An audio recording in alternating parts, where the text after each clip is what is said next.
You're listening to The Lyndia Grant Show. Think on these things with Lyndia Grant. Well, good evening, Radio 1 listeners. Thank you for tuning in to The Lyndia Grant Show.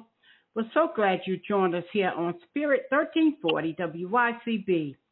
Today is Friday, March 8th, Women's History Month, and we're so excited that we're going to have a tribute to the Honorable Congresswoman Maxine Waters from Los Angeles. She celebrates her anniversary during this month. Our show is heard throughout the DMV live at 6 p.m., and so we ask that you would tune in every week to hear the Lyndia Grant Show, or either go to YouTube. You can always pull us up. But let's first go to Dr. Julianne Malvo.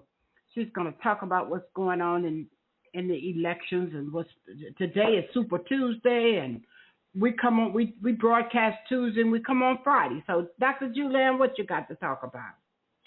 Well, girl, as you said, Lyndia, today is Super Tuesday, and there are delegates to the mix already. We know that the Orange Man leads Nikki Haley 276-43, but she's hoping to pick some things up. There's a possibility for her in Virginia. There's a possibility for her in Utah. So we'll see what happens. There are 48 Republican delegates that are up on Tuesday, and she's hoping to get some of them. And so we'll see. She's staying in there, and she is basically a vexation and irritation to the Orange Man, but that's neither here nor there.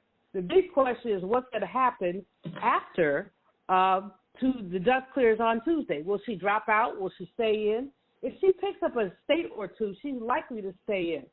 The issues that people are organizing around abortion, immigration, and the economy, those are the three big issues. And in these Super Tuesday states, there's just a lot going on. One of the states that people probably have been taking a good look at is North Carolina, where an African-American man, Mark Robinson, the lieutenant governor, is running for re-election. He is very pro-Trump. He has said, of all things, that black people need to pay America reparations. We need to pay America back. But he's very popular, very, very popular. Of course, the former president has endorsed him, and so there we have it. One of the other things I'm waiting to hear from is what's happened with black people. 20 to 25%, according to exit polls, of black people are prepared to vote for the Orange Man. I don't understand it, but that's what we have. And then about a third of Latinos are prepared to vote for the Orange Man. In California, and I'm just so happy that we're tributing Congresswoman Waters. She's first cover story I ever wrote was for Essence Magazine in 1992, and it was about Maxine. She was the cover girl. And so I adore her just deeply. I think the world of her. She's really a long-distance runner. But in any case, California, our home state, has got a contentious Senate race.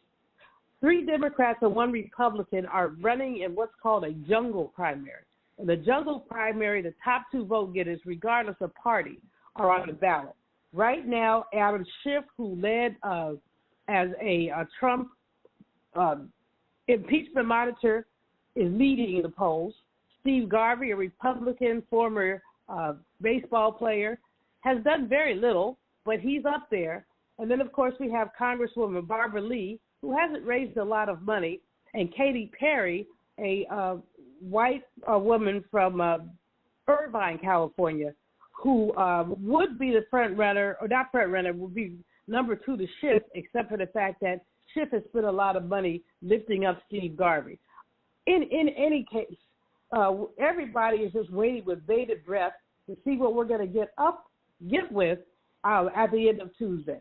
We do know that, of course, President Biden is projected to win every Democratic contest, and that, of course, the Orange Man is projected to win the Republican contest, but the question is how close Haley will come.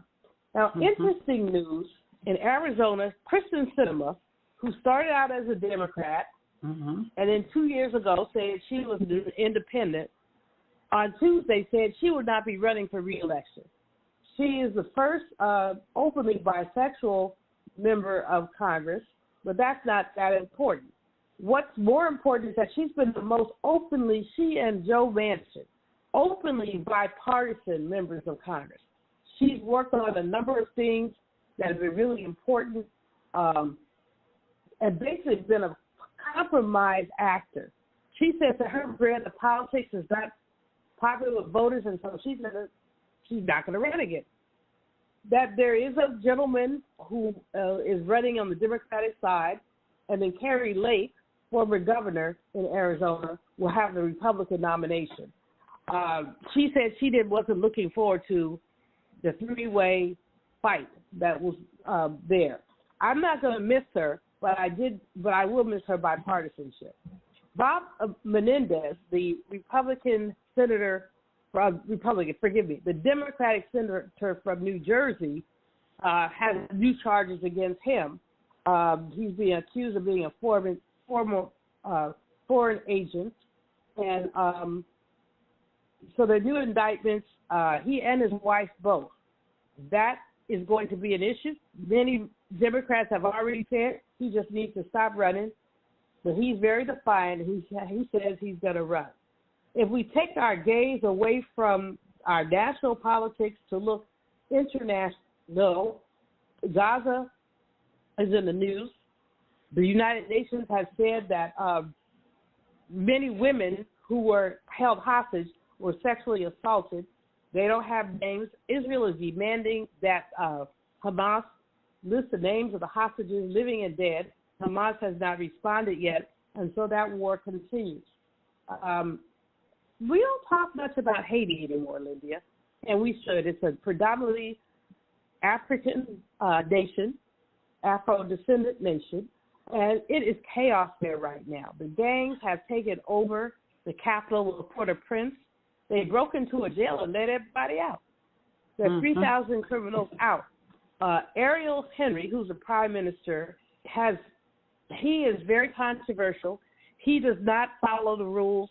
The international community is considering intervention, but the Haitians have said they want to choose who intervenes. They do not want the United States coming down there.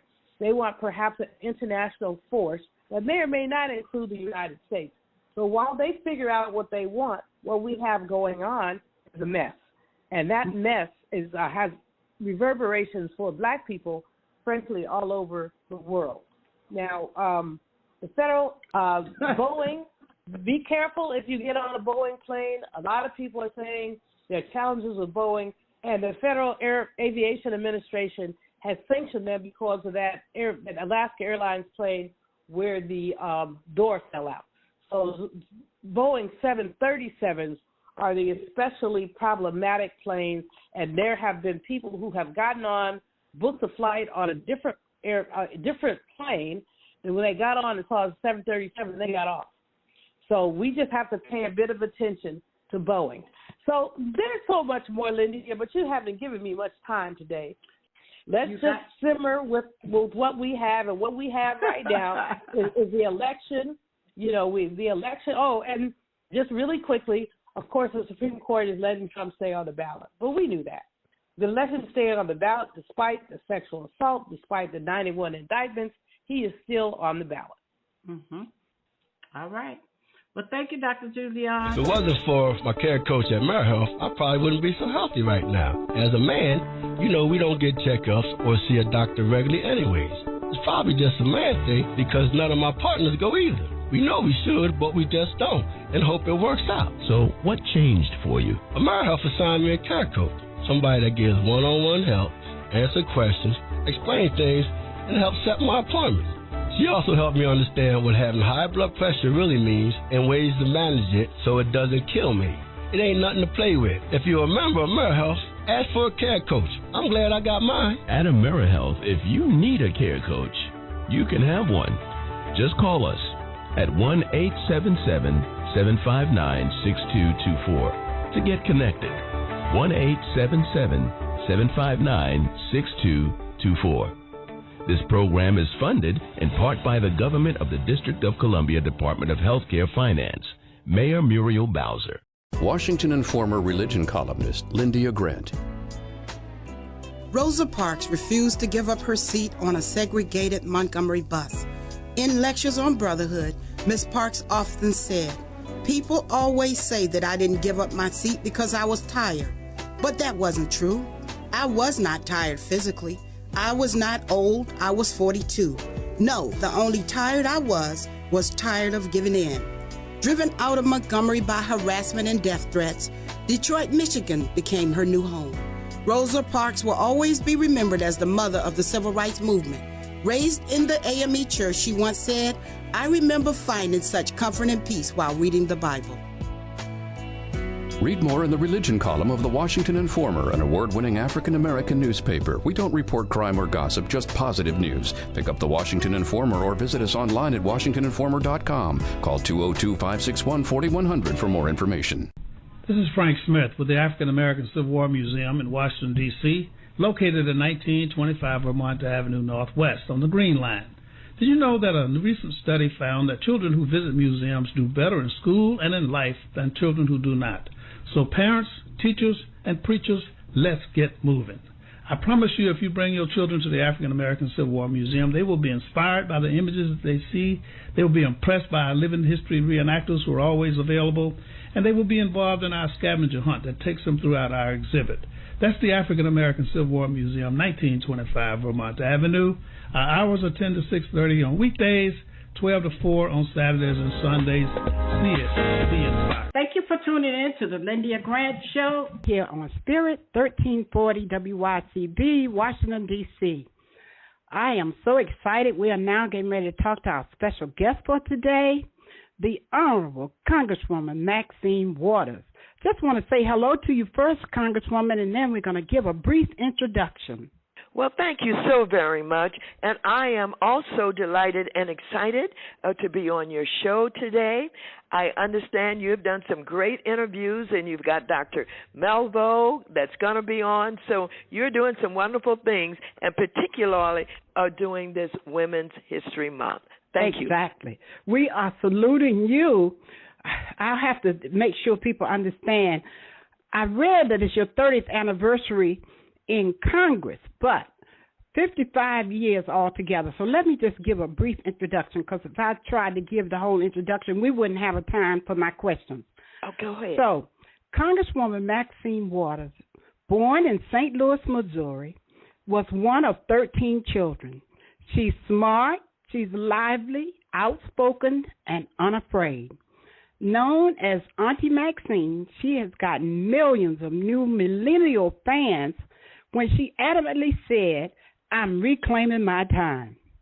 Even had a gospel song made called "Reclaiming My Time." She has a taste of what politics would be like back in 1966 when she was hired as an assistant teacher for the Head Start program in the Los Angeles area. She went back to college at Cal State University in L.A. and earned her sociology degree. But she continued at the Head Start program and moved up into management, and she got a taste of what politics was like. She did a little bit of everything with the parents and the community. Now I'm going to bring you up to current day. Congresswoman Maxine Waters is considered by many to be one of the most powerful women in American politics today. She has gained a reputation as a fearless and outspoken advocate for women, children, people of color, and the poor. Elected in November 2020 to her 16th term in the U.S. House of Representatives with more than 70% of the vote in the 43rd Congressional District of California. She represents a large part of South Los Angeles, including communities such as from Westchester to Watts. I'm cutting it short. I can't name all the cities. The unincorporated areas of Los Angeles County comprised of from Lenox to El Camino Village. And then the 43rd District also includes the diverse cities of Gardena, Inglewood down to Torrance. Among her many committees, most notably, I will only mention two. She was the chair of the Congressional Black Caucus Committee, and she made history as the first woman and first African-American chair of the House Financial Services Committee.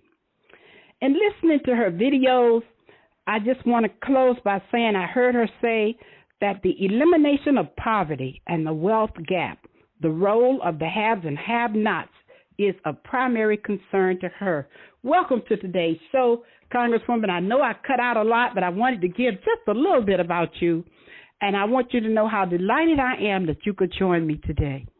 Well, thank you so very much. And despite the fact that you did not spend all the time that you wanted, what you just did was tremendous and very generous. And I'm appreciative for all that you've shared with your show today. So I'm delighted to be here with you and delighted to get into more discussion about the work that I'm doing. So I'm ready to go. Thank you. All right. Well, I just want to start out first by congratulating the Democrats on that American Rescue Plan. Wasn't that something? You all got that $1.9 trillion thing through. Let's talk about that just for a moment. Well, absolutely.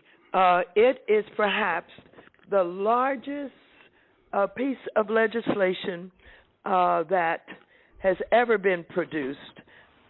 This is $1.9 trillion, and it's a response to the pandemic. It is led by the President of the United States, known as the American Rescue Plan. And this plan is designed to not only help the least of these, but all Americans who deserve to have support from their government at a time of crisis. In this bill, we give $1,400 to each of the adults, heads of households, for example, in the family, but each child will also get $1,400. In this, I also concentrated on rental assistance, and I have over, I think, about $22 billion to help people who have not been able to pay their rent for months. And this money not only helps the tenants, but it helps the little landlords. Some of them have, 4 units, 3 units, 5, 6 units, and this is their income in retirement. Many of them still have a mortgage, and so they've been suffering because there have been, these moratoriums on evictions. They couldn't do anything but just sit there without getting any rent, but still they got to do the repairs and the upkeep. So I'm anxious for the states to get this money out, both to the renters and to the landlords. We also continue the PPP program. That's the money that goes to our businesses, our small businesses. Many of them are closing. Some say they will never open up again. Some of them are just hanging on, and they have access to what is known as the PPP program in order to get money for personnel and to be able to buy inventory and to be able to provide the goods and services in our communities that we so desperately need. And this is all across the country. We put a lot of money into education. The children will be going back to school sometime soon, and it's got to be safe. It's got to be secure. They've got to have the distancing. They've got to have everything that they need to educate our children. At the same time, do it safely. We're going to have money in there for everybody who wants to get vaccinated to certainly get that shot in the arm. And depending on which of the companies that they will be getting their shots from, whether it is, Moderna, whether it is Johnson & Johnson, whether it's Pfizer, what have you. With Pfizer, you get 2 shots. With Johnson, you only have 1 shot. With Moderna, you still have 2 shots. But everybody, every community, now we have billions more dollars that we're put in it. There should be no delays for anybody, and we intend to do what is known as herd immunity. If 80%, I think, of the population or something in that neighborhood gets vaccinated, then we do away with COVID-19. But that's called herd immunity, and that's why we need people to get the shot. I know some people are reticent, some people are suspicious, but when you take a look at all of us, and certainly I, understand those concerns, but I got my 2 shots. And I wanted to make sure that I had an opportunity to stay alive. And I want everybody to take advantage of this. You don't have to suffer. Get these shots. I urge you to do it. And so we get money to the cities and to the states so that they can help to pay the frontline workers. We got money not only for business, but we've got money for the unemployed. We've got a subsidy for the unemployed. We wanted more. We got about $300 for each of them in addition to whatever they're getting in unemployment. So whether it's unemployment, it's business, it is the medicine, the vaccinations, all of this is in this 1.9, and my $22 billion for rental assistance is right up there at the top of this. And so people are going to get some help. Help is on the way. And this president said, you had my back and I got your back. And so he's moving forward in a very, very concerted way right now. It's working. And I'm pleased with the progress that we're making. And so I'm so happy that, we're going to have some money to put food on the table. These lines of people hungry standing in lines have got to stop. We've got to make sure that people have money to put food on the table. So thank you for giving me an opportunity to just express what you asked about, that $1.9 trillion that's hitting our community. Yes, indeed. Okay. And then the next, I want to just talk about one other thing that I'd love to hear what you have to say. Over the weekend, I heard them talk about how it's been 30 years, right along with your years of service since the Rodney King injury and killing. And so I wanted to hear what you have to say about that, because it seems like we're almost in the same predicament even this many years later, isn't it? You're absolutely correct. And let me just say, this country has never dealt with the rogue cops that use that gun to shoot unarmed people. This country has never taken on the police community, those who do not care about what we pay them to do, and that is to provide safety and security for all of us. And so we're just really beginning to deal with it in some substantial and concrete ways. You're absolutely right. Watching Rodney King get beaten, and they told us don't believe our lying eyes, and what we were seeing was totally, heartbreaking.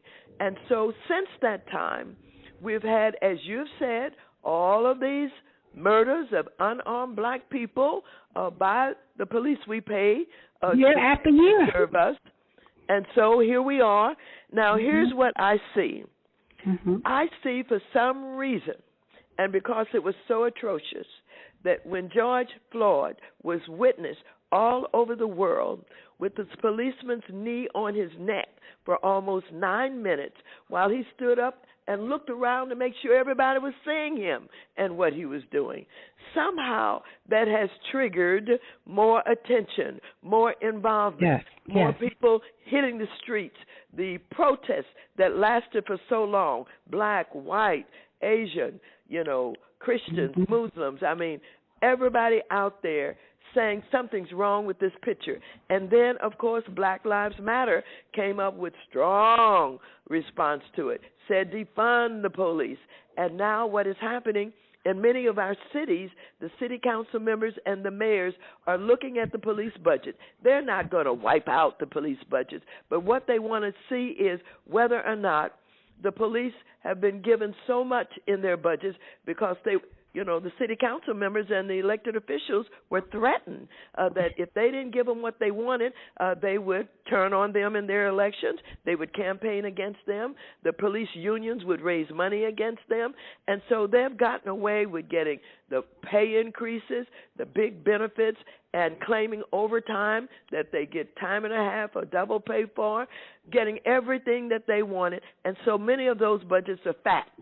And if those budgets are fat and these members can take a look and go through those budgets and reasonably say, all right, we've been giving you all of these millions of dollars, and here's something you don't need. And we're going to take that money and we're going to put it into senior citizens. We're going to put it into children. We're going to put it into low-income housing. That is a legitimate thing for elected officials to do. And so in the Congress of the United States, the Black Caucus led and proposed a new Reform Act, and it's named after George Floyd. and we've gotten it through the House. Now we've got to negotiate it with the Senate, and it's a difficult time, but we would eliminate and do away with chokeholds. We would do away with many of the practices, the immunity that the police have, and place responsibility on them. You killed somebody, and you acting out of practice, and you are basically disregarding the law yourself. It's on you, and you're going to have to pay for it, not only with being indicted, but also you're going to owe money. You're not going to have immunity in the way that you have it now. And so whether it is a chokehold or whether it is the no-knock laws that we're looking at with Breonna Taylor, remember, this young lady killed yes. in her bed, sleeping. I'm telling you, so ridiculous. And they didn't knock. They didn't announce themselves. They burst in there and started shooting. Isn't that something? We're dealing with that in this legislation. So yes, since that beating of Rodney King, we have suffered. The police all over this country, in Ferguson and in other places, killing our young people and killing black people, men and women. And so we have some movement now, and we've got to get this bill signed into law for police reform, but we got to keep working on it. And we got to keep working with our elected officials to say, do your job. Do your job. Okay? In closing, I just want to hear a short commentary, because I know we could talk about this for the next hour. That's right. What do you have to say about this insurrection, and where do we go from here? Well, what we have in this country are domestic terrorists. They are not only the KKK, it is those who call themselves the Oath Keepers. It is, QAnon. It is white supremacists. And while we're talking about the enemies from outside, we've got the enemies inside this country. And not only are they domestic terrorists, they decided to attack their government. They came and invaded the government of the United States, broke into the United States Capitol, and basically said they were going to kill people, put up a news, said they were going to kill Pence because he didn't do everything that Trump wanted him to do. Trump led them into this. He rallied them, and there's a lot of support that he and some members of Congress have given to them. The investigations are going on, and so it is time that we make at the top of our priority our safety and getting rid of these domestic terrorists, this white supremacist operation that we have in this country. It is dangerous, and we've got to get rid of it. We've got to deal with it. They've got to pay a price for it, and we can't stop until we get that done. All right. Well, Congresswoman, the Honorable Congresswoman Maxine Waters, I'd like to thank you so much for being my guest today. Thank you for tuning in to today's show. Next week, we'll have another exciting guest just for you. Each week, I invite you to join us at the All Nations Baptist Church, where our pastor is the Reverend Dr. James Coleman. But we have a special announcement this week. We invite you to join us for Good Friday service, which is going to be held on Friday, March 29th at 12 noon at Mount Pleasant Baptist Church, located at 215 Rhode Island Avenue, Northwest, Washington, D.C. The pastor is the Reverend Dr. Terry Streeter. All Nations Baptist Church is the host church, and we hope to see you there. We hear 7 powerful, dynamic preachers. Each week I close with this. Earl Nightingale once said, "Words, thoughts, and deeds have a boomerang effect, so be careful what you send out, because we do become what we think about." And Scripture says, "My people perish for the lack of knowledge." So think on these things. From the Lyndia Grant Show, I'm your host, Lyndia Grant. Until next week, good day. Thank you for listening to the Lyndia Grant Show. Think on these things with your host, Lyndia Grant.